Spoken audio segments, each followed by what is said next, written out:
They say blood is thicker than water, but what they don't tell you is that sometimes blood can be poison.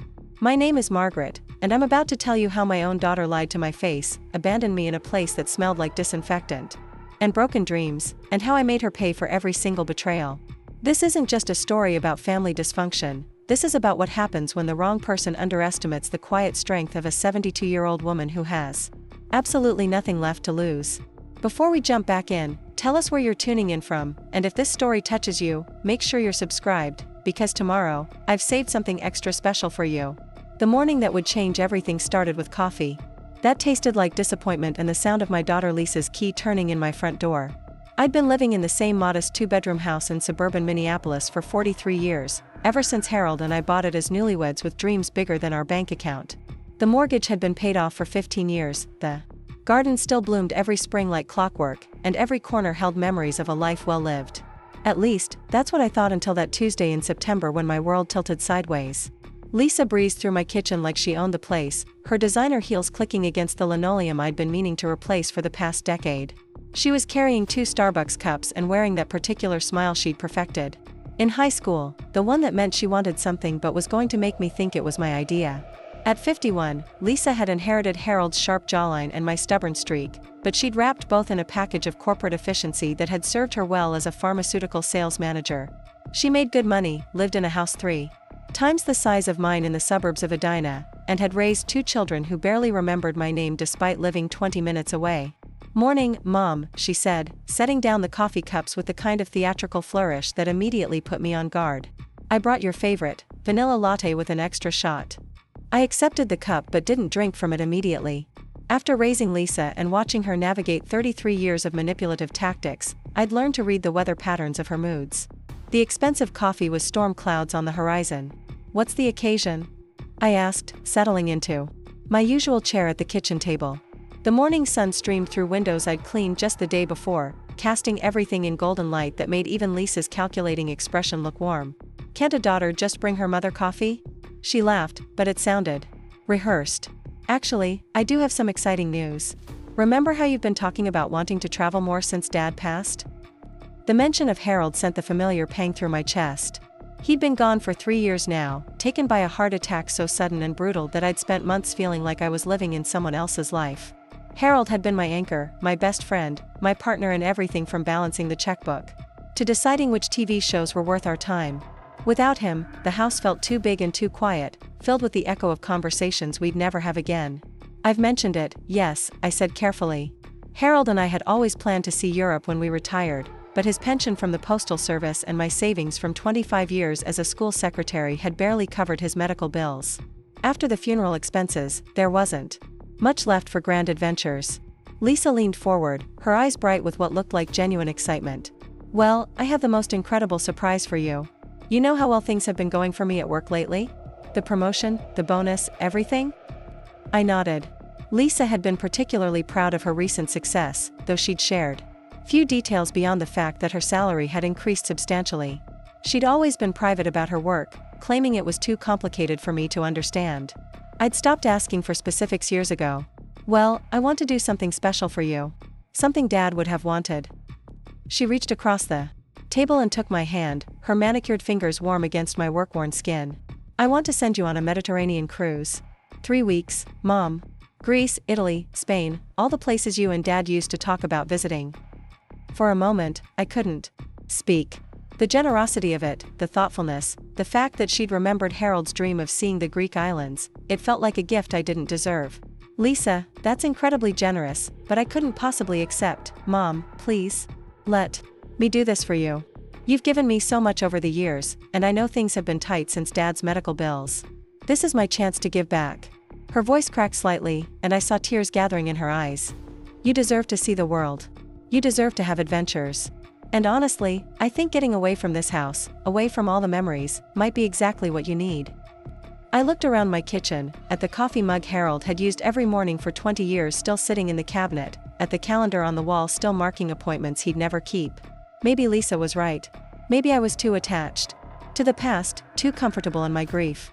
When would this happen? I asked, already feeling myself being pulled into her vision of Mediterranean sunsets and ancient ruins. "Next month." I know it's soon, but the travel agent said October is perfect, the crowds are smaller, the weather is still beautiful, and honestly, the prices are better. She squeezed my hand. I've already looked into everything. The cruise line has excellent reviews, there are shore excursions included, and you'd have your own balcony cabin. It would be the trip of a lifetime, Mom. The coffee was getting cold in my hands, but I barely noticed. 3 weeks in the Mediterranean sounded like something from a dream, the kind of adventure I'd resigned myself to never having. It must be incredibly expensive, Lisa. I can't let you spend that kind of money on me. That's exactly why I want to do it. Because you'd never spend it on yourself. She sat back, and I could see her shifting into the persuasive mode that had probably served her well in pharmaceutical sales. Mom, I make more money now than Dad ever did, and Jason's kids are finally old enough that I'm not constantly paying for daycare and school activities. I want to use my success to make you happy. Isn't that what family is for? Family. The word hung in the air between us like incense, heavy with meaning and expectation. Lisa and I had never had the easiest relationship. She'd been a challenging teenager, quick to anger and even quicker to blame me for everything wrong in her life. Her 20s had been marked by a series of poor decisions, dropping out of college twice, a brief marriage to a man who turned out to be chronically unemployed, and a tendency to disappear for months at a time before reappearing with new crises. That required my financial help. But she'd turned herself around in recent years. The pharmaceutical job had given her stability and purpose. She'd remarried, a quiet accountant named David who seemed to genuinely care for her. She'd developed what appeared to be a successful career and a comfortable life. Maybe this gesture was her way of acknowledging all the times I'd bailed her out, all the times I'd chosen to help her instead of helping myself. I need to think about it, I said finally. It's a big decision, and I'd need to make arrangements. For the house, figure out what to do about my medications. Already thought of that, Lisa interrupted, pulling out her phone. I've been researching cruise medical facilities, and they're equipped to handle anything you might need. As for the house, I could check on it while you're gone, or we could hire someone if you'd prefer.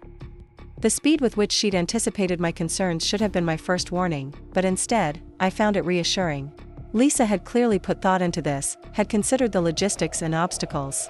It felt like evidence that her offer was genuine, not some impulsive gesture she'd regret later. Can I have a few days to decide? I asked. Of course, but don't take too long. The travel agent said these October cruises fill up fast, and I want to make sure we get you the best cabin available. She stood up, smoothing down her skirt. I have to get to work, but think about it, okay? Picture yourself watching the sunset over the Aegean Sea, exploring ancient temples, eating fresh seafood in little Italian villages. Picture Dad's face. If he could see you living the adventure you both dreamed about. After she left, I sat in my kitchen for a long time, staring at the untouched coffee and trying to process what had just happened. 3 weeks in the Mediterranean. A gift worth thousands of dollars from a daughter who'd never shown much interest in my happiness before.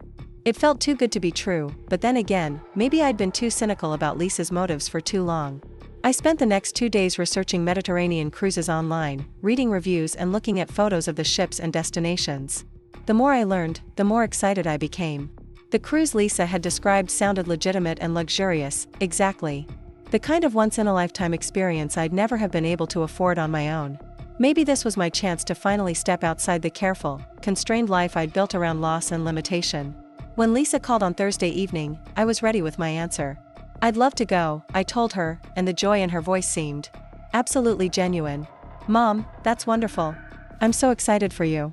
I'm going to call the travel agent first thing tomorrow morning and get everything booked. This is going to be amazing. The next few weeks passed in a blur of preparation. Lisa handled all the arrangements, from booking the cruise to helping me shop for appropriate clothing. She insisted on buying me a new wardrobe, sundresses and comfortable walking shoes, a light jacket for evening dinners, even a new suitcase that was far nicer than anything I'd ever owned. Her generosity was overwhelming and slightly bewildering. But I chose to accept it as evidence of a daughter's love finally finding mature expression. I want you to look and feel your best, she said as we shopped at Nordstrom, a store I'd never set foot in before. This cruise is going to be full of interesting people, and who knows? You might even meet someone special. The idea of meeting someone romantically was so foreign to me that I laughed out loud. Lisa, I'm 72 years old. I'm not looking for romance. Mom, you're a beautiful, intelligent woman with so much life left to live. Dad wouldn't want you to be alone forever. She held up a flowing blue dress that cost more than I typically spent on clothes in a year. And even if you don't meet someone, you deserve to feel gorgeous while you're exploring the world.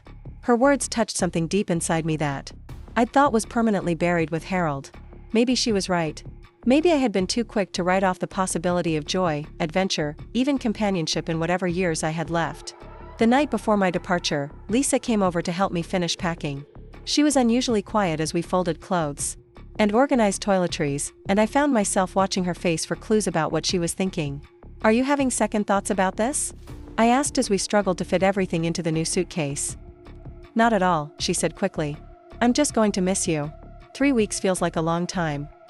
"I'll call you from the ports," I promised. "And I'll take lots of pictures."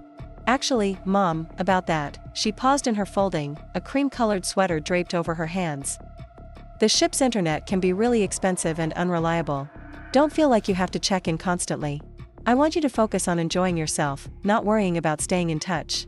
Something about her tone made me look at her more carefully, but her expression was neutral, almost studiously casual. "I'll still want to hear about your adventures, of course, but don't feel obligated to call every day. This is your time to disconnect and rejuvenate." I nodded, though something felt slightly off about her insistence that I not worry about communication. But then again, maybe she was right. Maybe part of the gift was permission to step away from my normal routines and responsibilities, to be completely present for whatever experiences awaited me. The morning of my departure arrived gray and drizzle-soaked, typical October weather for Minneapolis. Lisa picked me up at 6 a.m. to drive me to the airport, her car warm and filled with classical music that felt appropriately ceremonial for the occasion. I'd barely slept the night before, too excited and nervous about the adventure ahead. "Do you have your passport?" she asked for the third time as we pulled onto the highway. "Yes, and my tickets, and my travel insurance information," I recited, patting my purse. "Lisa, you've been incredibly thorough. Everything is going to be fine." I know. I just want everything to be perfect for you." She glanced at me sideways. "Mom, can I ask you something?" "Of course. Do you ever think about selling the house?"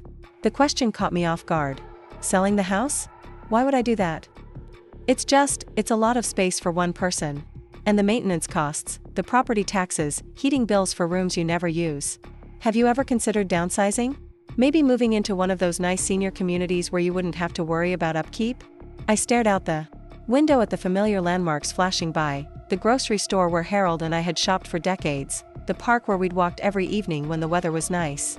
The idea of leaving all of that felt like losing Harold all over again. "I've never seriously considered it," I said carefully. "The house is paid off, and it's full of memories. Where would I go?"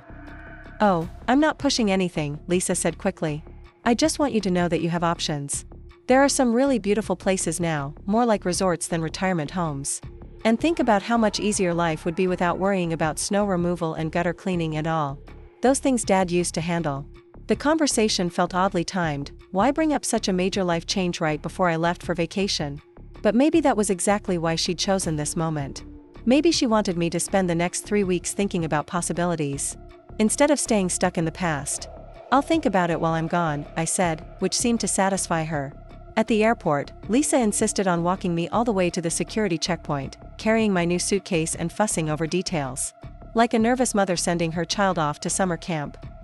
"Your cruise documents are in the front pocket of your purse," she reminded me.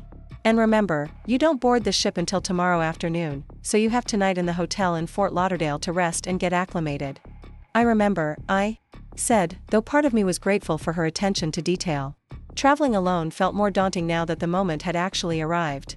She hugged me tightly at the security line, and I was surprised to feel her trembling slightly. "I love you, Mom," she said, her voice thick with emotion. "Have the most incredible time. You deserve all the happiness in the world." Preparing and narrating this story took us a lot of time, so if you are enjoying it, subscribe to our channel, it means a lot to us. Now back to the story. "I love you too, sweetheart. Thank you for giving me this gift. I'll never forget it." As I walked through security and toward my gate, I felt a mixture of excitement and melancholy that seemed appropriate for such a significant departure. I was leaving behind everything familiar and safe for an adventure that felt both thrilling and terrifying. But maybe that was exactly what I needed. Maybe Lisa had been right that I'd been too comfortable in my grief, too willing to accept a smaller life than the one I actually wanted. The flight to Fort Lauderdale was smooth, and the hotel Lisa had booked was nicer than anywhere I'd ever stayed. My room had a view of the ocean, and I spent the evening sitting on the small balcony, watching the waves and trying to imagine what the Mediterranean would look like compared to this slice of Atlantic coast. Tomorrow I would board a ship that would carry me farther from home than I'd ever been. Tomorrow my real adventure would begin. I called Lisa from the hotel room that night to let her know I'd arrived safely. "Mom, you sound so happy already," she said, and I could hear the smile in her voice. "I'm so glad you decided to do this." "Thank you again for making it possible," I said. "I know this wasn't a small expense." "Worth every penny," she replied. "Now get some rest and prepare to be amazed." The next morning dawned sunny and warm, a perfect day for beginning a cruise. I took my time getting ready, putting on one of the new sundresses Lisa had insisted on buying and feeling more put together than I had in months. The hotel shuttle to the cruise terminal was filled with other passengers, all chattering excitedly about the journey ahead, and their enthusiasm was infectious. But when I reached the cruise check-in counter with my documents, the cheerful woman behind the desk frowned at her computer screen. "I'm sorry, Mrs. Peterson, but I'm not showing a reservation under your name," she said, fingers clicking rapidly across her keyboard. "Let me try a few different spellings." My stomach dropped. There has to be some mistake. My daughter booked this cruise for me. I have all the confirmation numbers right here. I fumbled through my purse for the documents Lisa had organized so carefully. "Let me get my supervisor," the clerk said, her professional smile flickering slightly. The supervisor, a woman about Lisa's age with kind eyes and the sort of competent air that usually made me feel better, reviewed my documents with growing concern. "Mrs. Peterson, these confirmation numbers are real, but they're for a cruise that sailed last month," she said gently. "There's no Mediterranean cruise departing today. In fact, we don't have any Mediterranean cruises scheduled for the rest of this season." The words hit me like cold water. "That's impossible." My daughter specifically said. I stopped, my mind racing through the conversations we'd had, trying to remember if I'd misunderstood something crucial. "Ma'am, is there someone you can call to clarify the details?" the supervisor asked. "Sometimes families book through different cruise lines, and there might be confusion about which ship you're supposed to board." I called Lisa immediately, my hands shaking as I dialed her number. It went straight to voicemail. I tried again. Voicemail. A third time, same result. "I can't reach my daughter," I told the supervisor, fighting to keep panic out of my voice. "She must be at work. Maybe there's been some confusion about the dates or the cruise line." The supervisor was clearly experienced in handling confused passengers, but even she seemed puzzled by my situation. "Let me make some calls to other cruise lines operating out of Fort Lauderdale," she offered. "Sometimes reservations get mixed up between companies." For the next 2 hours, I sat in the cruise terminal while various customer service representatives made phone calls and checked databases. No one could find any record of a Mediterranean cruise reservation in my name for any date in October. No one could find any record of me at all. Finally, the supervisor sat down next to me with an expression that made my stomach clench. "Mrs. Peterson, I've called every cruise line that operates out of this port, and I've checked with our headquarters in Miami. There's no reservation for you anywhere. I'm starting to think there might have been some kind of miscommunication about your travel plans. But I have documents," I said weakly, holding up the folder Lisa had prepared. "Confirmation numbers, itineraries, everything." She looked at the papers again, more carefully this time. "Ma'am, these look real, but when I called to verify these confirmation numbers, the customer service representative told me they're from a reservation that was made and then canceled over a month ago. The credit was issued back to the original payment method." The words seemed to come from very far away. "Cancelled? When?" "According to their records, September 15th. September 15th. 2 days after Lisa had first brought me coffee and told me about the wonderful gift she wanted to give me. 2 days after I'd agreed to go on the cruise of a lifetime. "Ma'am, is there someone else you can call? Another family member who might know more about your travel arrangements?" I tried Lisa's number again. Still voicemail. I tried her home number, then David's cell phone. Nothing. It was as if my entire family had disappeared from the face of the earth. "I need to get home," I said, the words coming out in a whisper. "I need to figure out what's happening." The supervisor's expression was full of professional sympathy mixed with genuine concern. "Of course. Let me help you get to the airport. But Mrs. Peterson, before you go, do you have somewhere safe to stay tonight? Family or friends you can call?" The question hung in the air like smoke, and for the first time since this nightmare began, I allowed myself to consider the possibility that was forming in the back of my mind. The possibility that this wasn't a mistake or a miscommunication. The possibility that Lisa had never intended for me to take a Mediterranean cruise at all. I'll figure something out, I said, though I had no idea what that would be. The flight back to Minneapolis felt eternal. I spent 3 hours staring out the window, trying to make sense of what had happened and growing more frightened with each passing mile. Every innocent detail of the past month now looked sinister in retrospect. The way Lisa had insisted on handling all the arrangements herself. Her advice not to worry about staying in touch. Her questions about selling the house. The fact that she'd seemed almost nervous on the morning she'd driven me to the airport. By the time the plane landed in Minneapolis, I was convinced that whatever was waiting for me at home was going to be worse than a canceled cruise reservation. I took a taxi from the airport, spending money I couldn't really afford because I was too shaken to figure out how to get home any other way. The familiar streets of my neighborhood looked exactly the same as they had when I'd left that morning. But everything felt different now, viewed through the lens of fear and confusion. My house came into view, and at first glance, it looked normal. The lights were off, which was expected since I was supposed to be gone for 3 weeks. The lawn needed mowing, but that wasn't unusual for October. Everything appeared exactly as I'd left it. But when I tried to put my key in the front door lock, it didn't fit. I tried again, thinking maybe I was using the wrong key in my agitated state. But no, the lock had been changed. The familiar brass deadbolt I'd turned thousands of times over the past 43 years had been replaced with something new and silver and completely impenetrable. I stood on my own front porch, luggage at my feet, staring at a lock that denied my very existence. Then I noticed the sign in the front yard, small and discreet but unmistakably clear, sold. My house had been sold. While I was supposed to be sailing to Greece, someone had sold my house. With shaking hands, I pulled out my phone and tried Lisa's number again. This time, she answered on the first ring. Mom? Her voice was cautious. Surprised. What's wrong? Aren't you supposed to be on the ship by now? Lisa, I'm standing in front of my house, and the locks have been changed. There's a sold sign in the yard. What the hell is going on? The silence on the other end of the line stretched so long that I thought the call had been dropped. Mom, she said finally, and her voice had changed completely. Gone was any pretense of surprise or concern. In its place was something cold and businesslike that I'd never heard from her before. We need to talk. Can you meet me at Perkins on Highway 100? The one near Southdale? I want to talk right now, Lisa. I want to know why I can't get into my own house. Mom, please. Just meet me at Perkins. There are things we need to discuss. And it's better if we do it in person. The line went dead before I could respond. I stood there for a moment longer, staring at my house, my former house, trying to process the magnitude of what was happening. Then I called another taxi, because I didn't know what else to do. Perkins was nearly empty at 7 o'clock on a Tuesday evening, just a few truckers and late diners scattered among the vinyl booths.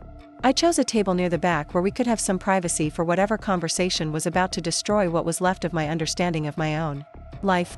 Lisa arrived 15 minutes later, and she looked different somehow. More composed than she had any right to be, given the circumstances. She slid into the booth across from me and folded her hands on the table like we were about to discuss the weather. First of all, I want you to know that this wasn't easy for me, she began, as if that was supposed to comfort me somehow. What wasn't easy for you? Lying to me? Selling my house while I was supposed to be on a fake vacation? The house sale wasn't fake, Mom. And neither was my concern for your well-being. Her voice was calm, rational, the tone she might use to explain a complex pharmaceutical product to a skeptical doctor. We've been worried about you for a long time. Living alone in that big house, isolated, depressed. You've been declining since Dad died, and David and I decided we needed to intervene before things got worse. Intervene? By lying to me and selling my house without my knowledge? You gave me power of attorney 3 years ago when Dad was sick, remember? So you wouldn't have to deal with the medical and financial decisions while you were grieving. That power of attorney is still in effect. The coffee cup in my hand suddenly felt too heavy. I did remember signing those papers, but that had been for Harold's care, for hospital decisions and insurance claims. I'd never imagined Lisa would use that authority to make decisions about my life without my knowledge or consent. Lisa, power of attorney doesn't give you the right to sell my house behind my back. Actually, it does, when there are concerns about your mental capacity to make sound financial decisions. She reached into her purse and pulled out a folder, setting it on the table between us. I've been consulting with an elder law attorney for months, Mom. The house was becoming a financial burden you couldn't afford. The property taxes alone were eating up most of your Social Security, and the maintenance costs were only going to get worse as the house aged. I stared at the folder without opening it. So you decided to sell it without telling me? I decided to make a responsible decision about your care and your future financial security. The proceeds from the house sale are going into a trust that will ensure you have proper medical care and living arrangements for the rest of your life. What living arrangements? Lisa's expression softened slightly, and for a moment, she looked like the daughter I thought I knew. That's the other thing we need to discuss. I've found a wonderful place for you to live. Sunny Meadows Senior Community. It's about 20 minutes from my house, so I can visit regularly. They have medical staff on site, organized activities, meals provided. You'll have your own apartment, but you won't have to worry about maintenance or cooking or any of the things that have been stressing you out. I haven't been stressed out about cooking or maintenance, Lisa. I've been managing just fine. Mom, you've lost 15 pounds since Dad died. Your neighbors have called me twice in the past 6 months because they were worried about you. Mrs. Chen said she saw you wandering around your backyard at 2 in the morning in your nightgown. You're not managing as well as you think you are. Mrs. Chen. I remembered that night. I'd been unable to sleep and had gone outside to look at Harold's garden, to feel close to him in the space he'd loved most. But apparently, my grief had been interpreted as something pathological, something requiring intervention. Even if that's true, I said, fighting to keep my voice steady, don't you think I should have been part of the decision about where I live and how I spend the rest of my life? I tried to talk to you about options, remember? In the car on the way to the airport? But you weren't receptive to the idea of change. I knew that if I presented this as a choice, you'd refuse, and then we'd be back where we started, you deteriorating. Alone in a house you can't afford, while I worry myself sick about your safety and well-being. The logic was so twisted, so self-serving, that I felt dizzy trying to follow it. So you created an elaborate lie about a Mediterranean cruise to get me out of town while you sold my house and arranged for me to be institutionalized? It's not institutionalization, Mom. It's assisted living, and it's a beautiful facility. I spent weeks researching the best options, visiting places, talking to staff. Sunny Meadows has excellent reviews and a wonderful community of residents. You'll make friends, have activities, have people around who care about your well-being. I had people who cared about my well-being. I had neighbors, friends from church, a community I'd been part of for 43 years. Mom, when was the last time any of those people actually visited you? When was the last time you left the house for something other than grocery shopping or doctor's appointments? Lisa leaned forward, and I could see genuine concern in her eyes, mixed with something else, something that looked like impatience. I know this is a shock, and I know you're angry. But this is what's best for you, even if you can't see it right now. What's best for me, I repeated slowly, would have been including me in decisions about my own life. You would have said, no, that was my right. And it was my responsibility as your daughter to make sure you were safe and cared for, even if you didn't want to face reality about your limitations. We stared at each other across the table, and I realized I was looking at a stranger. This woman who looked like my daughter, who spoke with my daughter's voice, was someone I didn't recognize. Someone who believed that love justified deception, that concern justified control, that being right was more important than being honest. Where am I supposed to go tonight? I asked finally. I can't get into my house, I have no money for a hotel, and apparently, my entire life has been rearranged without my knowledge or consent. I've already spoken to the admissions coordinator at Sunny Meadows. They're expecting you tonight. I can drive you over there right now, help you get settled. Lisa's voice took on the bright, artificial cheerfulness I'd learned to dread. Your apartment is lovely, Mom. It's on the second floor with a view of the garden, and I've already had some of your furniture moved over, your favorite chair, some of your photos, enough clothes to get you started. Tomorrow we can go through the storage unit and decide what else you'd like to have. Storage unit? For the things that wouldn't fit in your new apartment. Don't worry, everything important is safe. I made sure of that. Everything important. As if she had any idea. What was important to me, what held meaning and memory and the essence of a life she'd just dismantled like a house of cards. And if I refuse to go to this place? Lisa's expression hardened slightly. Mom, you don't really have other options right now. You have no place to live, limited financial resources, and legal documents that give me the authority to make these decisions. I understand that you're upset, but fighting me on this isn't going to change anything. The best thing you can do is try to make peace with the situation and see if you can find some happiness in your new life. The best thing I could do. As if I was a problem to be managed rather than a person whose wishes and feelings mattered. As if my 72 years of life experience, my decades of making my own decisions and managing my own affairs, counted for nothing in the face of her certainty about what was best for me. I need some time to think, I said, though thinking felt impossible when my entire world had just been turned upside down. Of course. But Mom, it's getting late, and you need somewhere to sleep tonight. Let me drive you to Sunny Meadows, just for tonight. Tomorrow, when you've had some rest, we can talk more about how to make this transition easier for you. I looked around the restaurant, at the other diners going about their normal evening routines, oblivious to the fact that my life was being negotiated away in a back booth over coffee and pie. Part of me wanted to refuse, to demand that Lisa find me a hotel room or take me to her house or somehow undo the damage she'd done. But the practical reality was that I had nowhere else to go and no resources to create other options, at least not tonight. Fine, I said finally. But this isn't over, Lisa. I don't know what you think you've accomplished here, but this isn't over. She nodded, looking relieved that I wasn't going to make a scene. I know you're angry. I know this isn't how you wanted things to happen. But I really do believe that in time, you'll see that this was the right decision. As we drove through the dark streets of Minneapolis toward a place I'd never seen, toward a life I'd never chosen, I stared out the window and tried to understand how I'd become so powerless in my own existence. How had I raised a daughter who believed that love meant making decisions for other people without their consent? How had I become someone whose wishes were so easily dismissed, whose autonomy was so expendable? But more importantly, as we pulled into the parking lot of Sunny Meadows Senior Community, a sprawling complex of brick buildings that looked more like a college campus than a place where people went to wait for death, I found myself wondering not how this had happened, but what I was going to do about it.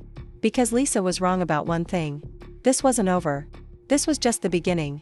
The first thing that hit me about Sunny Meadows wasn't the antiseptic smell I'd expected, but the overwhelming cheerfulness.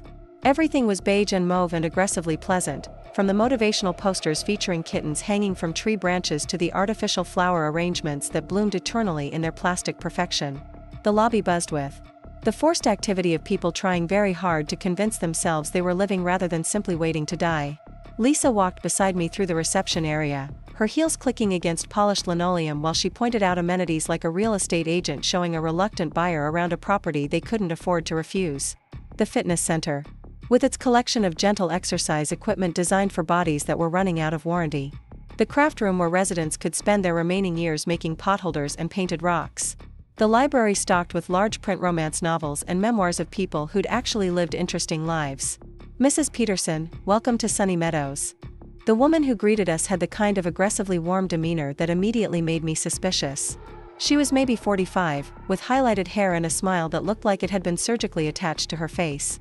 I'm Sandra Williams, the admissions coordinator. Your daughter has told us so much about you. I wondered what exactly Lisa had told them. That I was a confused old woman who wandered around in her nightgown? That I was incapable of making rational decisions about my own life? That I needed to be managed like a problem rather than treated like a human being with preferences and autonomy? I'm sure she has, I said, my voice carefully neutral. Sandra either didn't catch the edge in my tone or chose to ignore it. Let me show you to your apartment. I think you're going to love it. We've tried to make it feel just like home.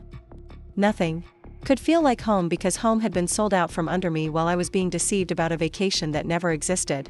But I followed Sandra and Lisa down a hallway lined with motivational artwork and inspirational quotes about making the most of your golden years, past doors that were decorated with wreaths and nameplates and other attempts to personalize spaces that were fundamentally institutional.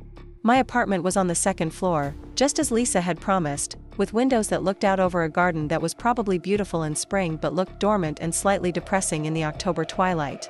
The space was larger than I'd expected, a living room, small kitchenette, bedroom, and bathroom, but it felt like a hotel suite designed by someone who'd never actually lived anywhere for more than a few nights.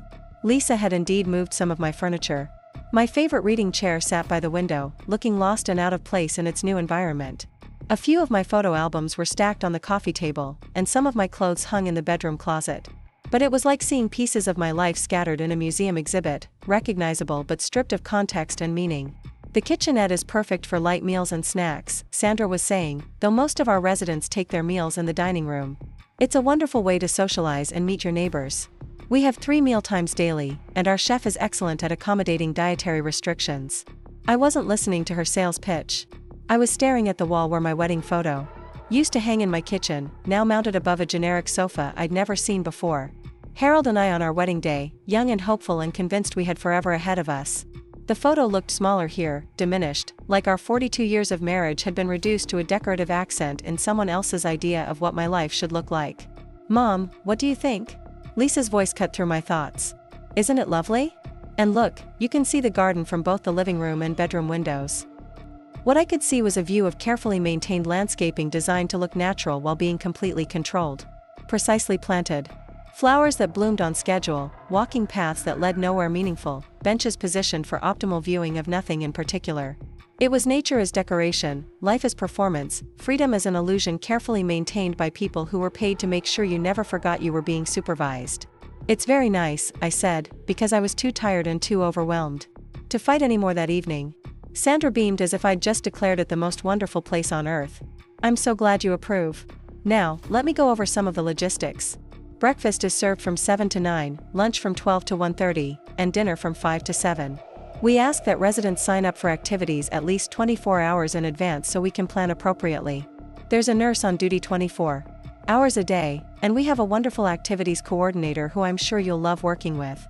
Working with? As if my remaining years were a collaborative project between me and a staff of cheerful professionals whose job was to keep me occupied until my body finally gave up. "The most important thing," Sandra continued, "is that you let us know if you need anything at all. We're here to make sure you're comfortable and happy. This is your home now, and we want you to feel that way. Your home now." The words felt like a door slamming shut on everything I'd been before this moment. After Sandra left and Lisa had fussed around the apartment for another hour, unpacking a few more of my belongings and explaining where she'd stored the rest of my possessions, I found myself alone in my new life. The silence was different here than it had been in my house. At home, silence had been full of familiar sounds: the hum of the refrigerator Harold had bought on sale 15 years ago, the settling of floorboards we'd walked across thousands of times, the whisper of wind through trees we'd planted when Lisa was young. Here, silence was institutional. The hum of centralized air conditioning, the distant murmur of television programs from other apartments, the occasional footsteps of staff members checking on their charges. I sat in my relocated reading chair and tried to make sense of what had happened to me. 3 days ago, I'd been an independent woman living in my own home, making my own decisions, managing my own life. Now I was a resident of Sunny Meadows, with meals at scheduled times and activities that required advance registration and a daughter who believed she'd saved me from myself. The worst part wasn't the loss of my house or even the betrayal by Lisa. The worst part was how reasonable it all sounded when she explained it. I was living alone. I had lost weight since Harold died. I was struggling financially. Mrs. Chen had seen me in the backyard at 2 in the morning. From the outside, looking at the facts of my life through the lens of someone else's concern, it probably did look like I needed intervention. But what Lisa couldn't see, what she'd never bothered to ask about, was that I'd been finding my way through grief at my own pace. The weight loss wasn't because I'd forgotten how to feed myself, it was because food had stopped tasting like anything without Harold to share it with. The wandering in the backyard wasn't confusion or decline, it was the only place I could still feel close to him, surrounded by the tomato plants he'd nurtured and the flower beds he'd designed. The house wasn't a financial burden I couldn't handle, it was the repository of every memory that mattered, every moment that proved I'd lived a life worth living. But apparently, none of that mattered in the face of Lisa's certainty that she knew what was best for me. I unpacked the few personal items she'd brought, trying to arrange them in a way that would make the space feel less temporary. My jewelry box on the dresser. Harold's favorite coffee mug on the kitchenette counter, though there was no coffee maker and probably wouldn't be much need for one if meals were served communally. A few of my books on the shelf, though the selection Lisa had chosen seemed random: romance novels I'd read years ago, a cookbook for meals I'd never cook again, and inexplicably, a guide to container gardening that Harold had bought but never used. As I moved around the apartment, trying to impose some sense of home on the generic space, I found myself thinking about the woman I'd been just days ago. Margaret Peterson, widow, homeowner, independent woman capable of making her own choices about her life and her future. Where had she gone? How had she been so easily erased and replaced with this version of myself, Margaret Peterson, assisted living resident, managed and supervised and cared for whether she wanted to be or not? The knock on my door came at 8:30, just as I was considering whether I had enough energy left to figure out how the shower worked in my new bathroom. "Mrs. Peterson? It's Janet from the nursing staff. I wanted to stop by and introduce myself." Janet turned out to be a woman about my age, which was somehow more unsettling than if she'd been younger. She had the kind of competent, no-nonsense demeanor that suggested years of experience managing people who didn't particularly want to be managed. "I know your first night can be overwhelming," she said, settling into the generic sofa without being invited. "I always tell new residents that it takes about 2 weeks to start feeling at home here. Everything seems strange at first, but you'll be surprised how quickly you adjust." Adjust. The word carried implications I didn't like. Adjust to having My life scheduled by other people. Adjust to eating meals I didn't choose at times that weren't my preference. Adjust to being treated like someone whose judgment couldn't be trusted. I'm sure everyone is very nice here, I said, which wasn't exactly agreeing but wasn't starting a fight either. Oh, they are. We have such a wonderful community. Mrs. Chen in 2B, I think you'll particularly enjoy her. She's from your neighborhood, actually. She moved in about 6 months ago after her family decided she needed more support. Mrs. Chen. The same Mrs. Chen who'd called Lisa to report my midnight wanderings in my own backyard. The same Mrs. Chen. Who'd apparently also been deemed incapable of managing her own life and had been relocated to this cheerful prison for the convenience of her concerned family. How nice, I managed. She mentioned that she knew you, said you were neighbors for years. She's looking forward to renewing the friendship. It's so wonderful when residents already have connections here. I wondered if Mrs. Chen had been lied to about a vacation too, or if her family had been more direct about their intentions to warehouse her somewhere safe and manageable. Now, I know your daughter mentioned that you've been having some struggles since your husband passed, Janet continued, her voice taking on the careful tone people used when discussing subjects that required delicacy. Loss is so difficult. And it's perfectly normal to have a hard time adjusting to life alone. That's exactly what we're here for, to provide the support and community that make those transitions easier. I wasn't aware that I was having trouble adjusting, I said, more sharply than I'd intended. Janet's smile faltered slightly. Of course, these things can be hard to see from the inside. Family members are often the first to notice when someone might benefit from additional support. Your daughter clearly loves you very much and wants what's best for you. What's best for you? The phrase was becoming a refrain, repeated by everyone who'd had a hand in rearranging my life without my consent. As if love justified deception, as if concern excused manipulation, as if knowing what was best for someone else was a responsibility rather than an arrogance. I'm sure she does, I said, though I was no longer sure of anything about Lisa's motivations. After Janet left, promising to check on me again in the morning and reminding me about breakfast hours, I sat in my relocated chair and stared out at the darkened garden. Somewhere out there, 20 minutes away, Lisa was probably settling into her evening routine in her house that she owned, making decisions about her life that no one else would override. Secure in the knowledge that she'd solved the problem of her difficult mother. But as I sat there, something began to shift inside me. It wasn't acceptance, I was nowhere near ready to make peace with what had been done to me. It was something harder and colder, something that felt like the moment in a chess game when you stop reacting to your opponent's moves and start planning your own strategy. Lisa thought she'd won. She thought she'd successfully managed me into a situation where I was no longer her problem, where my life was someone else's responsibility, where she could visit occasionally and feel good about having done her daughterly duty. She thought she'd been clever, using my trust against me and my legal documents to override my wishes. But Lisa had made one crucial miscalculation. She'd assumed that because I was 72 and grieving and temporarily overwhelmed, I was also powerless. She'd confused vulnerability with helplessness, sadness with incapacity, trust with stupidity. I spent my first night at Sunny Meadows lying in a bed that wasn't mine, in a room that would never feel like home, planning what I was going to do about the daughter who'd betrayed me. Because one thing Lisa had gotten right, I wasn't the same woman I'd been before Harold died. Grief had changed me, had stripped away the comfortable illusions about family loyalty and unconditional love that had shaped my understanding of the world. But if she thought that change had made me weaker, she was about to learn how wrong she could be. The next morning brought my introduction to the regimented pleasures of assisted living. Breakfast was served in a dining room that looked like a hotel restaurant, complete with tables set for 4 and cheerful staff members who moved among the residents with the practiced efficiency of people who'd learned to manage large groups of potentially difficult personalities. I'd dressed carefully in one of the outfits Lisa had selected for my cruise wardrobe, partly because it was what I had available and partly because I wanted to remind myself of the elaborate deception that had brought me to this place. The other residents seemed friendly enough, though their attempts at conversation felt stilted and careful, as if everyone was performing the role of someone adjusting well to their circumstances. Mrs. Chen waved me over to her table with the enthusiasm of someone greeting an old friend, though our relationship had never progressed beyond polite neighborly acknowledgement in the 43 years we'd lived 3 houses apart. "Margaret, how wonderful to see you here," she said, as if Sunny Meadows were a vacation resort we'd happened to encounter each other at. "I was so surprised when Janet told me you'd moved in. How are you finding the adjustment?" Adjustment. That word again, with its implications of acceptance and accommodation. "It's very nice," I said, because I was still gathering information about this place and these people before I decided how much truth I was willing to share. "Oh, it really is. The staff is wonderful, and there are so many activities. Just yesterday we had a lecture about bird watching, and next week there's a cooking class. Though of course we don't actually cook much in our little kitchenettes. The woman sitting across from Mrs. Chen, introduced as Dorothy Maxwell from apartment 3F, nodded enthusiastically. The activities keep you busy, and that's so important. I always tell new residents that the key to being happy here is staying involved. Staying involved. Keeping busy. Making the best of your circumstances.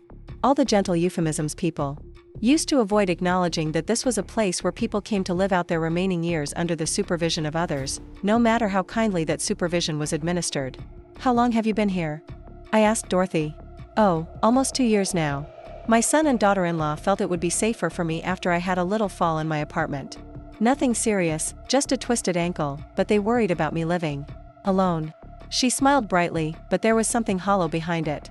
And they were right to worry. I love it here now. Much better than rattling around in that old apartment by myself. I recognized the tone, the slightly too enthusiastic insistence that everything was wonderful, that the decision to be here had been the right one, that the life that had been chosen for you was better than the one you'd chosen for yourself. It was the voice of someone who'd learned to embrace their circumstances because the alternative was to spend their remaining years angry and bitter. But I wasn't ready to embrace anything yet. After breakfast, I declined the invitation to join the morning exercise class and instead took a walk around the grounds. Sunny Meadows was larger than I'd realized, with several buildings connected by covered walkways and a central courtyard designed for gentle recreation. Everything was carefully maintained and thoughtfully planned, from the non-slip surfaces on the walking paths to the benches positioned at regular intervals for residents who might need to rest. It was during this exploration that I noticed something interesting. The main building, where the administrative offices were located, had a business center with computers available for resident use. More importantly, it had a sign posted outside, advertising technology classes for seniors, with a schedule that included sessions on email, social media, and online banking. I'd never been particularly interested in computers or the internet. Harold had handled most of our electronic communication, and I'd been content to let him manage our online banking and email accounts. But as I stood looking at that schedule, I realized that my lack of technical knowledge might have been part of what made Lisa's deception possible. If I'd been monitoring my own accounts, checking my own credit reports, maintaining my own digital presence, would I have known about the house sale before it was too late to stop it? The woman at the reception desk, a younger version of Sandra with the same aggressively helpful demeanor, was delighted to sign me up for the next technology class. Oh, Mrs. Peterson, you'll love learning about computers. It's such a wonderful way to stay connected with family and friends. And our instructor, Kevin, is just excellent at working with beginners. Family and friends. I wondered what she'd think if she knew that my family was the reason I needed to learn about technology, not to stay connected with them, but to protect myself from them. The rest of that first day passed in a blur of orientations and introductions. A tour of the medical facility, where I was assured that any health needs would be promptly addressed. A meeting with the activities coordinator, who was thrilled to hear about my interest in technology classes and eager to suggest other ways I might get involved in the community. A session with a social worker who wanted to discuss my adjustment goals and help me develop strategies for making the most of my new living situation. Everyone was kind. Everyone was professional. Everyone was absolutely certain that being at Sunny Meadows was the best thing that could have happened to me. And by the end of the day, I felt like I was suffocating under the weight of their concern and their certainty. That evening, Lisa called to check on how my first day had gone. "Mom, you sound so much better already," she said, though I hadn't said anything that would indicate improvement in any direction. I knew this was the right decision. "Are you meeting people? Getting involved in activities?" "It's fine," I said, because I wasn't ready to tell her what I really thought about her solution to the problem of my existence. "I'm so relieved. I've been worried about you for so long, wondering if you were eating properly, if you were safe in that big house all by yourself. Now I can sleep at night knowing you're being taken care of." Taken care of. Like I was a problem that had been solved, a responsibility that had been successfully delegated to paid professionals. "When can I see my things?" I asked. "The furniture and belongings that didn't fit in the apartment?" "Oh, that's all in storage. We can go through it whenever you want, decide what else you'd like to have in your apartment and what you might want to donate. Though honestly, Mom, you probably don't need much of it. Your new place is so efficiently designed, and too much clutter just makes small spaces feel cramped." Clutter. My life's accumulation of meaningful objects reduced to clutter that would make my efficient new space feel cramped. "I'd like to see it soon," I said. "Of course. Maybe this weekend? I could pick you up Saturday afternoon and we could spend Sometime going through everything. This weekend. 4 days away. 4 days during which my possessions would remain in storage, inaccessible to me, controlled by someone who'd already demonstrated her willingness to make decisions about my property without my consent. That would be fine, I said, though nothing about this situation was fine. After I hung up, I sat in my relocated chair and made a mental inventory of what I knew and what I needed to learn. I knew that Lisa had used power of attorney documents. I'd signed during Harold's illness to sell my house and arrange for my placement at Sunny Meadows. I knew that the Mediterranean cruise had been a lie designed to get me out of town while she completed these arrangements. I knew that she believed she was acting in my best interests and expected me to eventually be grateful for her intervention. What I didn't know was exactly how much money the house had sold for, where that money was now, what legal rights I had to challenge any of these decisions, or whether there were other assets or accounts that Lisa might have access to. I didn't know what stories she'd told the staff at Sunny Meadows about my mental state or my need for supervision. I didn't know whether the power of attorney she was using was still legally valid or if there were ways to revoke it. But I was going to find out. The technology class met twice a week in a small room equipped with a dozen computers and an instructor who looked young enough to be my grandson. Kevin was patient and encouraging, walking the 6 participants through the basics of using a mouse and keyboard with the kind of gentle persistence that suggested he'd taught many seniors who were convinced they were too old to learn new skills. The most important thing to remember, he said during our first session, is that computers are just tools. They can't do anything you don't tell them to do, and they can't break if you click on the wrong thing. The worst that happens is you have to start over. Starting over. If only it were that simple with the rest of life. By the end of the week, I'd learned to navigate basic websites and had set up my own email account. Kevin had shown us how to search for information online, how to create documents, how to manage passwords safely. Each new skill felt like a small piece of power being returned to me, a tool that could help me understand what had been done to me and what options I might have to respond. It was during my 3rd technology class that Kevin mentioned something that made my pulse quicken. Has anyone here ever looked up their own property records online? He asked. Most counties have websites where you can see information about real estate transactions, property taxes, that sort of thing. It's all public information. Public information. Real estate transactions. I could look up the sale of my own house, see exactly when it had been sold, for how much, to whom. How would someone do that? I asked, trying to keep my voice casual. Oh, it's easy. Let me show you. Within minutes, Kevin had walked me through accessing the Hennepin County Property Records database. And there it was, my house, my address, listed as sold on September 20th to a company called Riverside Property Investments for $340,000.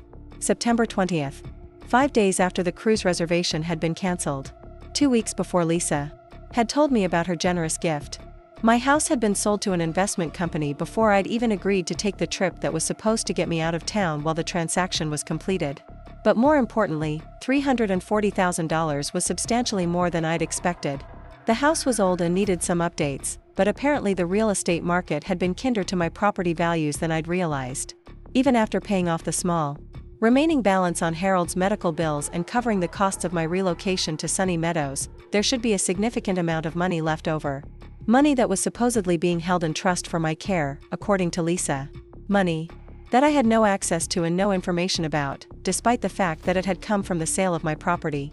That evening, I called Lisa with what I hoped sounded like a casual question.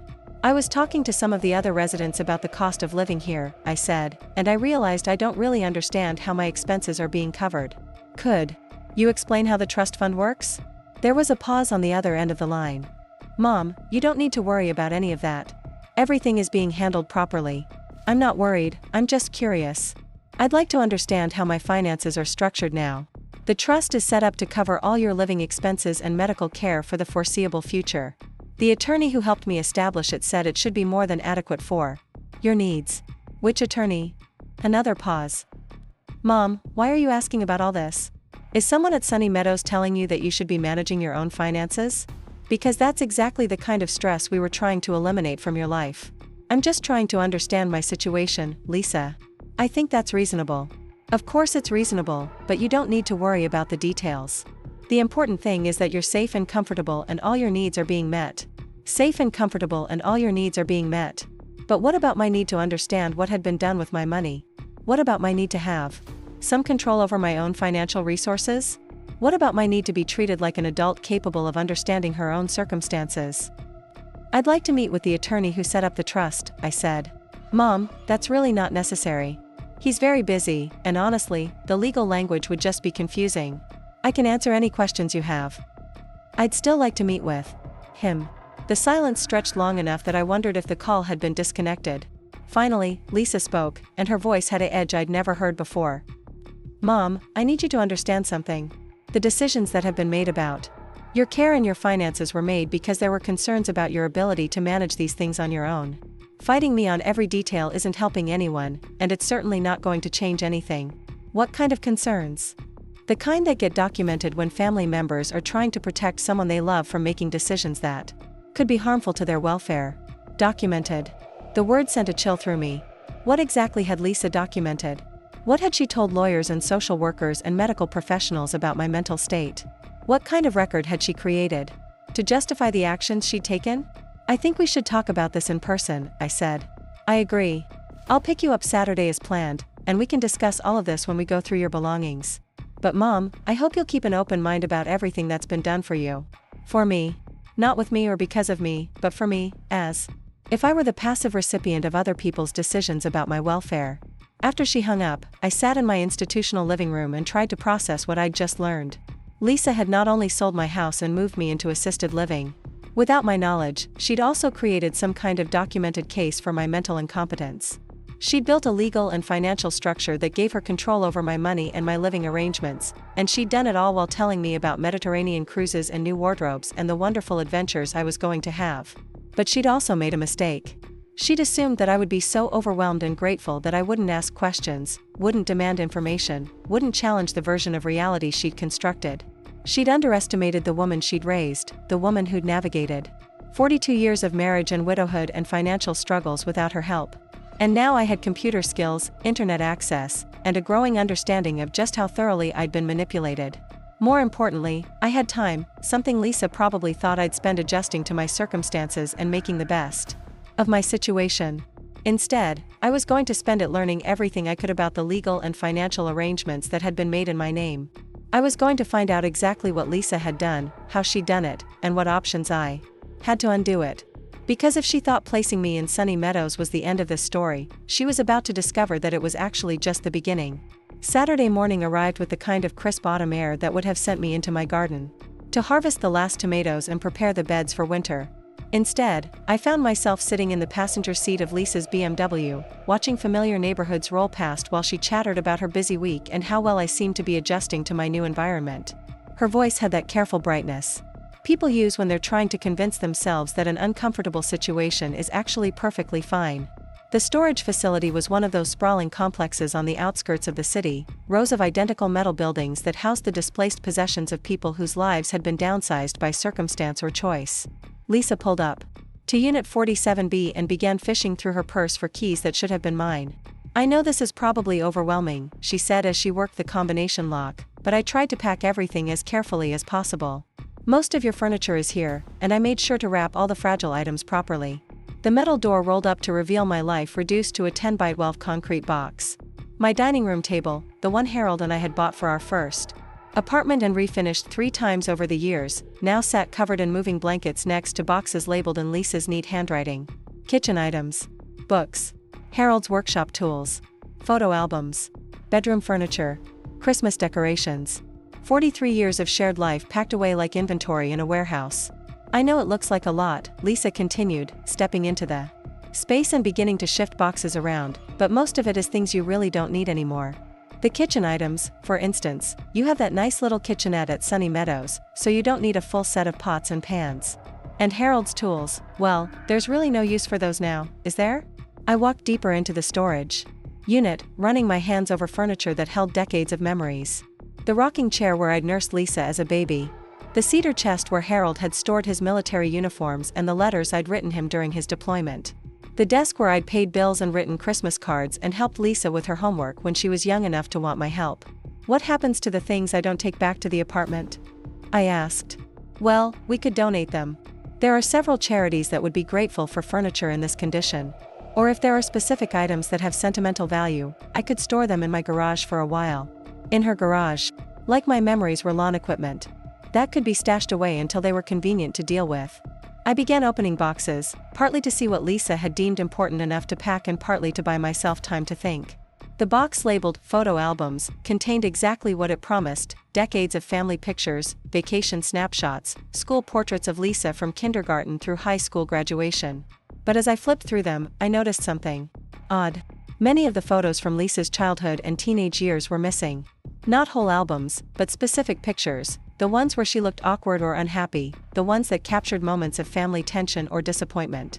Lisa had curated my memories, editing out anything that didn't fit the narrative of a loving, uncomplicated family history. "Did you take some of these pictures?" I asked, holding up an album where several pages showed obvious gaps.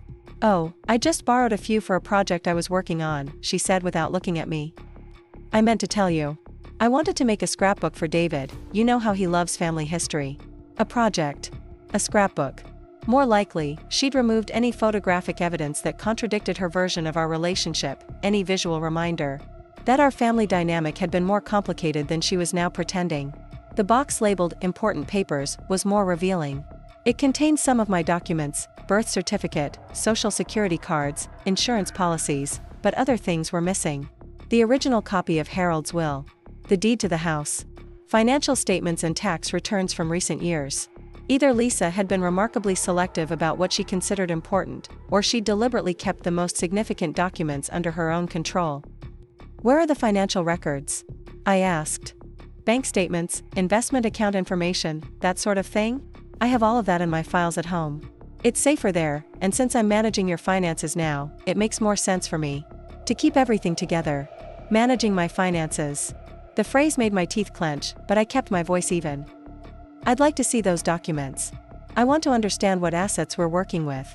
Lisa straightened up from the box she'd been rummaging through, and I saw a flash of something that might have been irritation cross her face before she smiled. "Mom, you know how confusing financial documents can be. Numbers and legal language. And investment terms, it's enough to give anyone a headache. Why don't you let me handle all of that and just focus on enjoying your new life?"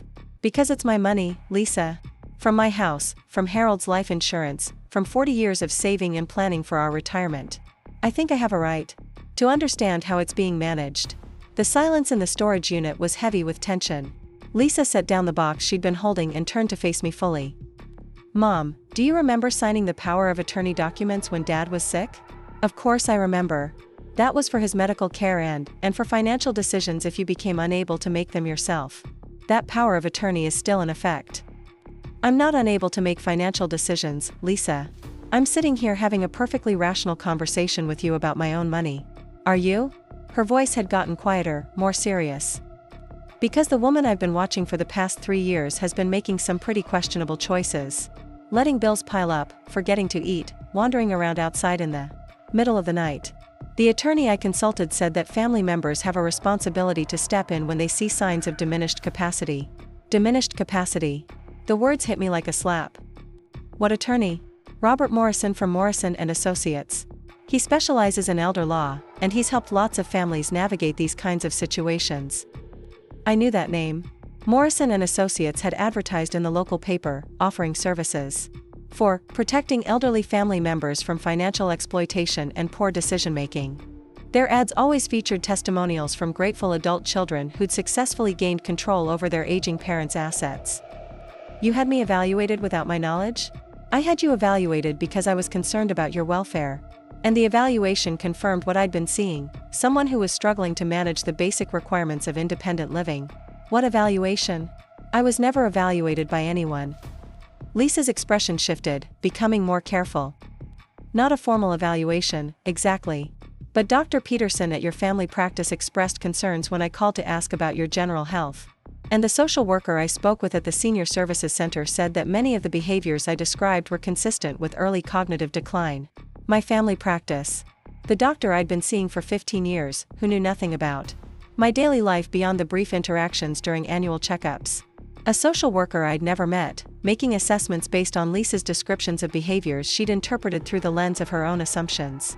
"You built a case against me," I said slowly, understanding finally dawning.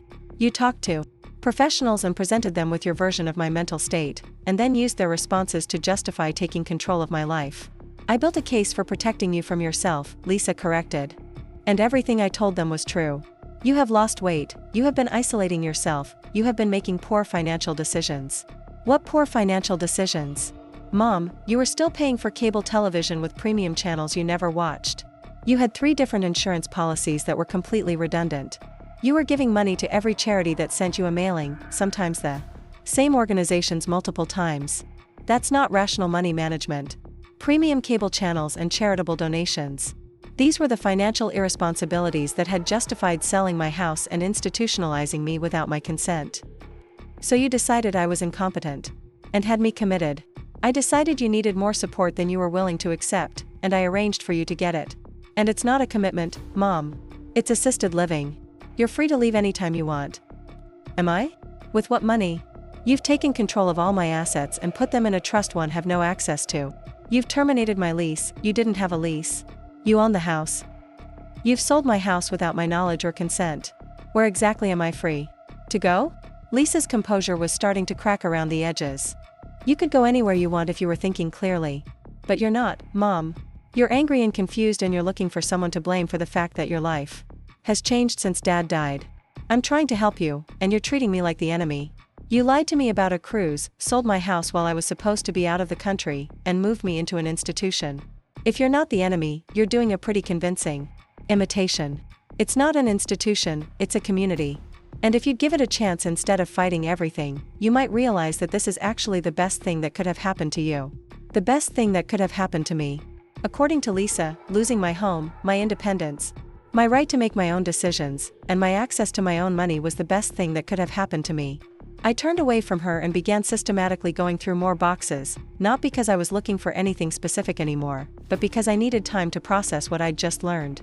Lisa had created a paper trail that portrayed me as someone in cognitive decline, someone who needed protection from her own poor judgment. She'd consulted with professionals who'd never met me and used their opinions to justify actions that would have been considered theft and fraud if they'd been committed against someone who hadn't been labeled as mentally incompetent. But she'd also just revealed something crucial. She'd said I was free to leave Sunny Meadows anytime I wanted. If that was true, if I wasn't being held there against my will but was simply unable to leave because I lacked resources, then my situation was different than I'd understood. I want to see the trust documents, I said without turning around. Mom, I want to see the power of attorney paperwork, the trust documents, the medical opinions you used to justify these decisions, and a complete accounting of what you did with the money from the house sale. I want copies of everything. That's not going to help anything. It's just going to upset you more. I'm already upset, Lisa. What I'm trying to decide now is whether I'm upset enough to hire my own attorney and challenge everything you've done. The silence that followed was different from the earlier tension. This was the quiet of someone calculating risks and considering options. You don't have money to hire an attorney, Lisa said finally. I have $340,000 from the sale of my house, minus whatever you've spent on moving expenses and the first few months at Sunny Meadows. That's more than enough to hire an attorney. That money isn't a trust for your care. You can't access it for other purposes. Then I guess we'll find out what a judge thinks about a trust that was established without the beneficiary's knowledge or consent, based on medical opinions from doctors who never actually examined her. Lisa's face had gone very pale. Mom, you don't understand what you're suggesting. Legal challenges are expensive and stressful and time-consuming. And even if you somehow convinced a judge to review the arrangements, which is unlikely, where would you live while all that was being sorted out? What would you do for money? I'd figure it out. I managed to take care of myself for 72 years before you decided I was incompetent. I think I can manage a little longer. You can't take care of yourself anymore. That's the whole point. That's why we're having this conversation in a storage unit instead of in your kitchen. We're having this conversation in a storage unit. Because you sold my kitchen while lying to me about a vacation that never existed. The argument was escalating in a way that felt dangerous, and I could see Lisa struggling to regain control of the conversation. When she spoke again, her voice had taken on the placating tone she'd used when I was first questioning the cruise arrangements. Mom, I know you're upset. I know this is a big adjustment, and I know it feels overwhelming. But getting lawyers involved isn't going to make anything better. It's just going to create more conflict and more stress for both of us. The conflict already exists, Lisa. The stress already exists. The only question is whether I'm going to accept what you've done or fight it. And if you fight it? If you somehow manage to convince a judge that you should be living independently again? What then? You'll be 73 years old, alone, starting over with no support system and no safety net. Is that really what you want? It was a fair question, and one I'd been avoiding thinking about too carefully. What did I want? I want my old life back, complete with the loneliness and the memories and the daily reminders of everything I'd lost when Harold died? Did I want to prove that I could live independently, even if independence meant isolation? Did I want to win this fight with Lisa, even if winning left me with nothing but the satisfaction of being right? But as I stood there surrounded by the physical remnants of my former life, I realized that what I wanted most was the right to make those choices for myself. I wanted to be the one who decided whether living alone was worth the risks, whether the memories in my house were worth the maintenance and expense, whether the life I'd built with Harold was something to preserve or something to move beyond. Lisa had taken that choice away from me, and she'd done it while telling me she was giving me a gift. What I want, I said slowly, is to be treated like an adult who's capable of making her own decisions, even if they're not the decisions you would make for me. Even if those decisions could be harmful to your health and safety? Even then. Because they're my decisions to make.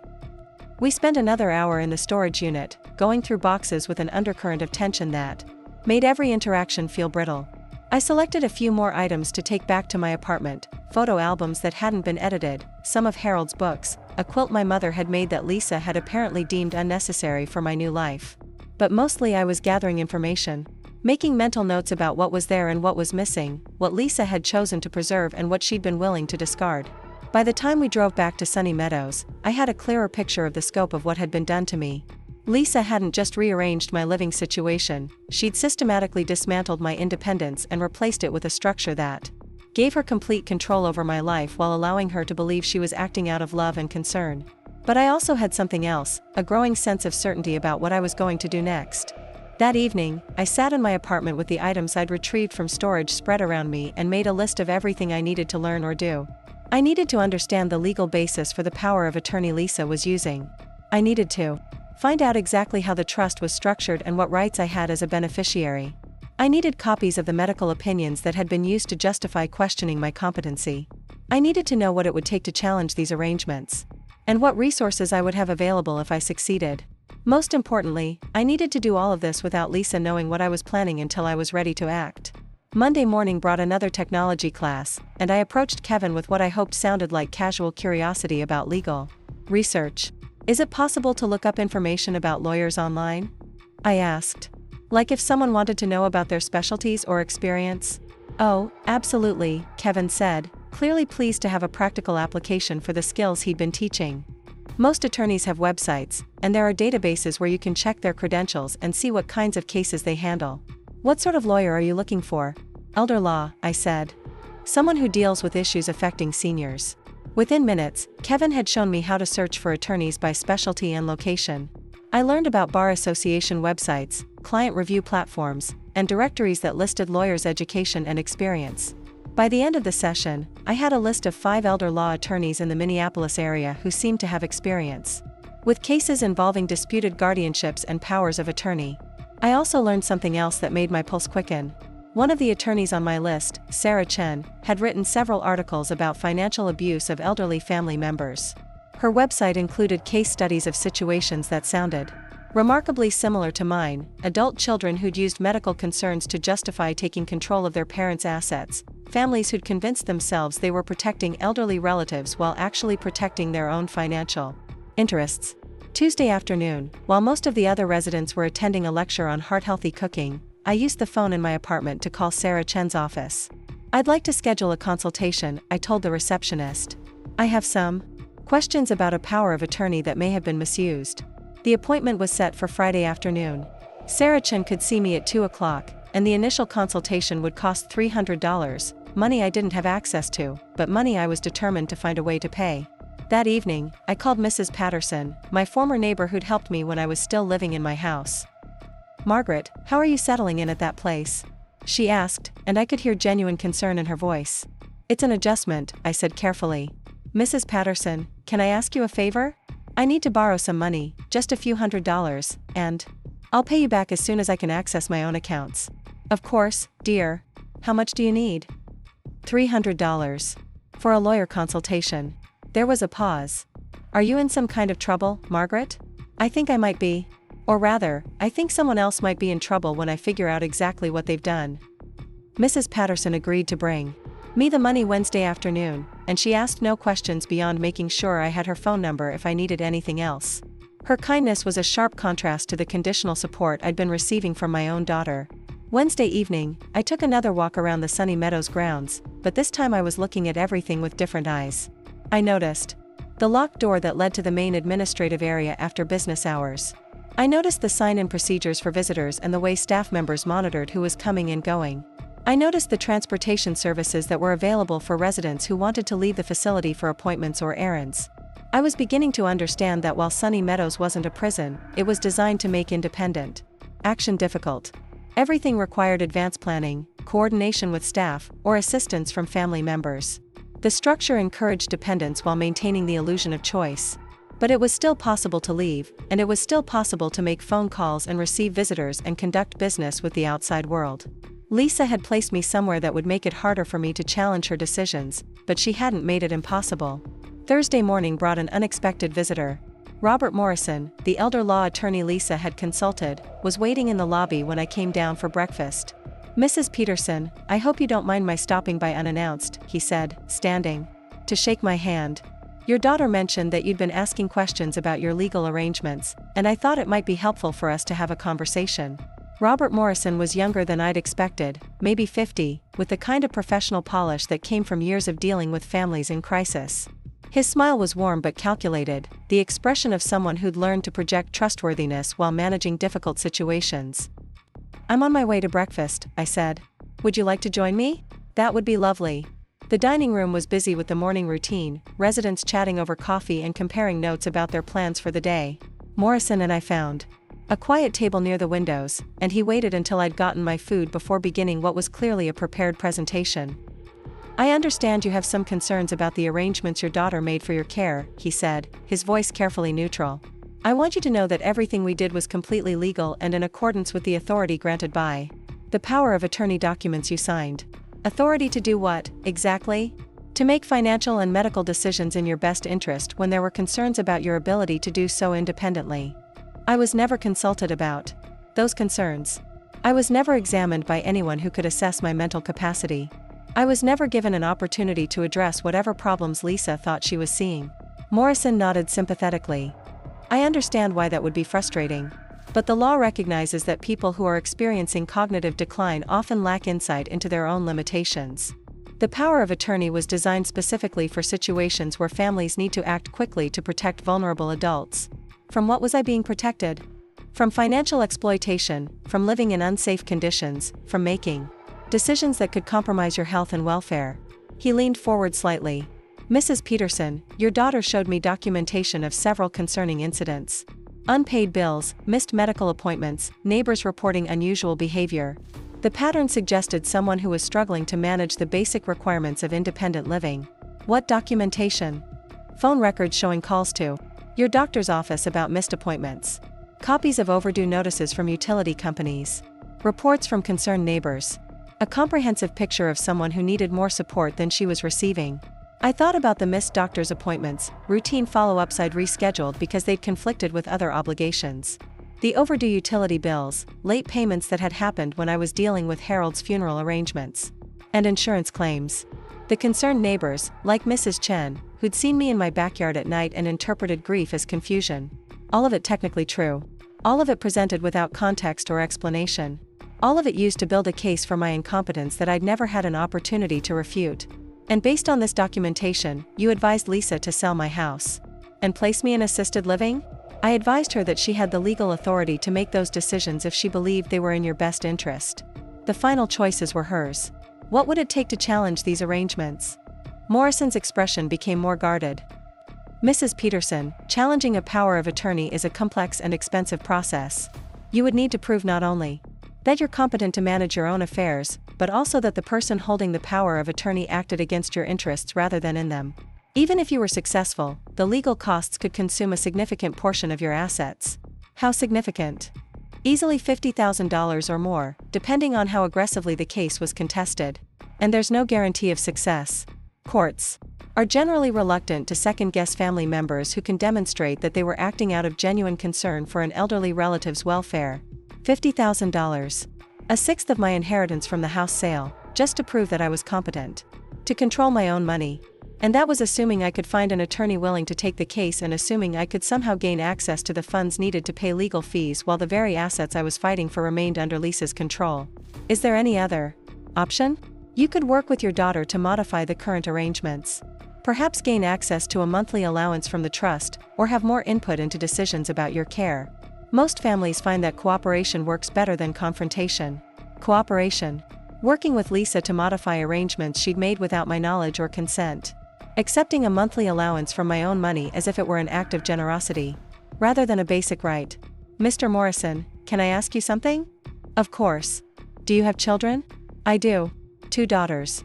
If they decided you were no longer capable of managing your own life and sold your house while lying to you about a vacation, would you consider that an act of love or an act of betrayal? Morrison was quiet for a long moment. When he spoke, his voice was softer than it had been before. I think I'd be very angry, he admitted. But I also think I'd want to understand their motivations before I decided how to respond. And if their motivations were genuinely caring but completely misguided, then I'd want to find a way to maintain the relationship while still asserting my right to make my own choices. Even if asserting that right meant a long and expensive legal battle with no guarantee of success? I don't know, he said honestly. I hope I never have to find out. After Morrison left, I sat in the lobby for a while, watching other residents come and go and thinking about what he'd told me. The legal path to challenging Lisa's actions was possible but risky and expensive. Even if I won, I'd be 73 years old, alone, and significantly poorer. Even if I proved that I was competent to live independently, I'd still be starting over with no home, no established support system, and a relationship with my only child that might be irreparably damaged. But the alternative was accepting a life that had been chosen for me by someone who believed she knew better than I did what would make me happy. Friday afternoon, I took the Sunny Meadows shuttle to my appointment with Sarah Chen, telling the driver I had a doctor's appointment and would call when I was ready to be picked up. It wasn't exactly a lie, I was getting a consultation about my health, just not the kind the staff would have expected. Sarah Chen's office was in a converted house near downtown Minneapolis, and the atmosphere was more like visiting a friend than consulting with an attorney. She was probably my age, with silver hair and the kind of direct gaze that suggested she'd heard every variation of family dysfunction and wasn't easily shocked.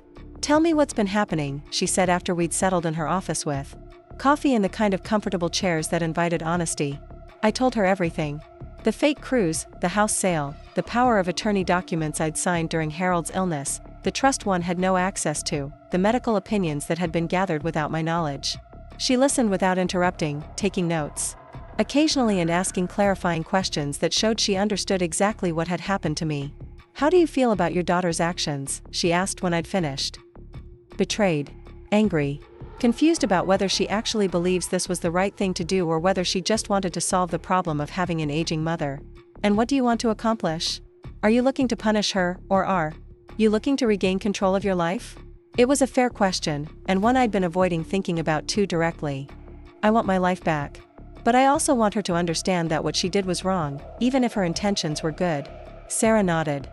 Those aren't necessarily incompatible goals, but they might require different strategies. Let me ask you some practical questions. If you regained control of your finances and living situation, where would you want to live? What kind of support system would you have? How would you handle the practical challenges of aging without family assistance? I don't know, I admitted. I haven't gotten that far in my planning. I've been focused on whether it's possible to challenge what's been done to me. It's possible, Sarah said. But before we talk about legal strategies, I want you to think seriously about what you'd do with your independence if you got it back. Because the judge who reviews your case is going to ask the same questions your daughter asked, whether you have a realistic plan for managing your life safely and responsibly. And if I do have a plan? Then we have a case worth pursuing. The power of attorney your daughter is using was intended for temporary decision-making during medical crises, not permanent control over your life. The fact that it's been used to make major decisions without your input is problematic. The fact that you weren't given an opportunity to address the concerns that were raised about your competency is even more problematic. What would the process look like? We'd file a petition asking the court to review the power of attorney and the arrangements that were made under its authority. We'd need to demonstrate that you're competent to manage your own affairs and that the current arrangements were made without proper justification. We'd also need to show that you have a viable plan for independent living that addresses the concerns that were originally raised. How long would it take? 6 months to a year, depending on how contested the case becomes. And it would be Expensive, probably $30,000 to $50,000 in legal fees. Money I'd have to pay from assets that are currently under my daughter's control. Exactly. Which means we'd need to petition the court for access to your funds for legal representation. That's an additional hurdle, but not an insurmountable one. Sarah walked me through the practical details of what challenging the power of attorney would involve. Expert evaluations to prove my mental competency. Financial analysis to show that I could manage my own money responsibly. A detailed plan for where I would live and what support services I would use. Character witnesses who could testify that I wasn't the confused, declining woman Lisa had portrayed to the professionals she'd consulted. It was possible, but it would require months of legal proceedings, tens of thousands of dollars in fees, and a level of emotional stress that would be difficult for anyone, much less someone my age who was already dealing with the trauma of having her life upended. Is there any alternative to a full legal challenge? I asked. We could try negotiating with your daughter's attorney first. Sometimes families can reach agreements that give elderly relatives more autonomy while still addressing legitimate safety concerns. It's cheaper and less stressful than litigation, and it preserves relationships better. What kind of agreement? Access to your own money for living expenses and personal needs. Input into decisions about your care and housing. The right to live independently with appropriate support services if that's what you choose. Essentially, treating the power of attorney as a safety net rather than a permanent arrangement. I thought about my conversation with Morrison, about his suggestion that cooperation might work better than confrontation. Maybe there was a middle ground that would give me back some control over my life without destroying what was left of my relationship with Lisa. If Lisa refuses to negotiate, then we file the petition and let a judge decide. But Mrs. Peterson, I want you to understand something. Even if you win a legal challenge, even if you prove that your daughter acted improperly, you'll still be 73 years old with no family support system. Your daughter might feel vindicated rather than chastened if the process proves too difficult for you to handle. And if I don't challenge it, then you accept the life that's been chosen for you and hope that it becomes more tolerable over time. I spent the shuttle ride back to Sunny Meadows thinking about Sarah Chen's advice and what she'd told me about my options. I had a path forward if I wanted to take it, but it would require courage, resources, and a willingness to risk everything, on the chance that I could prove I was still capable of living life on my own terms. More importantly, I had to decide whether getting my independence back was worth the possibility of losing my daughter entirely. That evening, I sat in my apartment with the photos I'd retrieved from storage spread around me, looking at decades of family history and trying to understand how Lisa and I had arrived at this point. Pictures of her as a toddler, clinging to my leg on her first day of preschool. Her high school graduation, where she thanked me in her speech for always believing in her.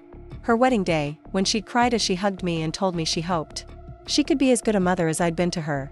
Somewhere between that wedding day and the morning she'd brought me coffee and lied about a Mediterranean cruise, something had changed. Maybe it was the stress of raising her own children while managing a demanding career. Maybe it was watching me struggle with grief and feeling helpless to fix it. Maybe it was simply the terrible burden of having aging parents in a society that doesn't know how to handle the needs of elderly people without warehousing them in institutions.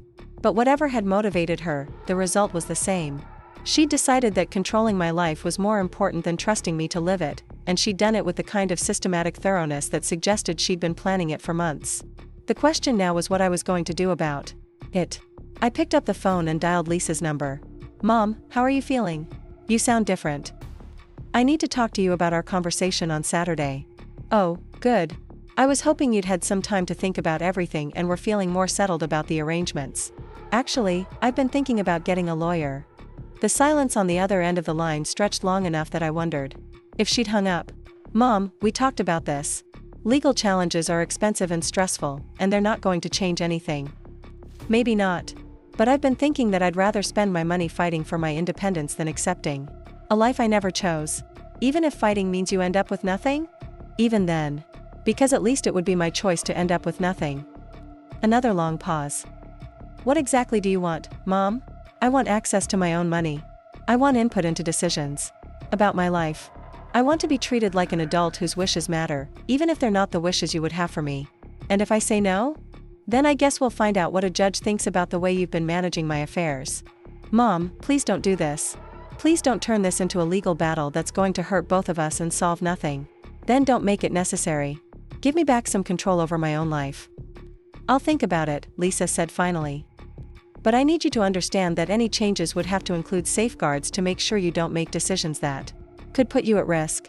I'm willing to discuss reasonable safeguards. But I'm not willing to accept that you get to make all the decisions while I pretend to be grateful for whatever autonomy you're willing to give me. After I hung up, I realized that something fundamental had shifted in our relationship. 4.